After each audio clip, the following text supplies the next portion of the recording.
It's already the case as a European free trade area that extends from Iceland to the Russian border.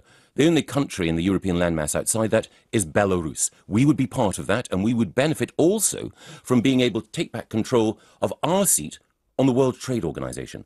At the moment, Britain is represented on the WTO by the EU's single representative, an ex-sociology lecturer from Sweden.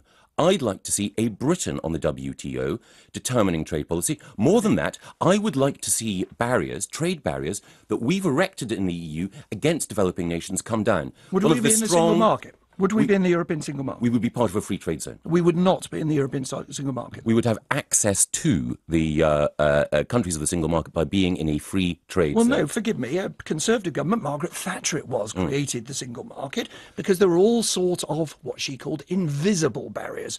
If you want to stop the City of London, for example, legal companies, not just banks, and you're a French bank or you're a German legal firm, you erect invisible barriers to trade. You say you don't meet our standards. Now, what you're saying is you would not be part of the single market and therefore have no legal protection against those barriers. We would have the capacity to trade freely with all of the countries in the European Union, and it wouldn't be in their interests to erect barriers because, as has been pointed out repeatedly, there is a trade deficit that we have with the European Union. We sell more to them. Forgive me, it would be perfectly in the Germans' interest to say, we don't like competition from the City of London. We don't like competition.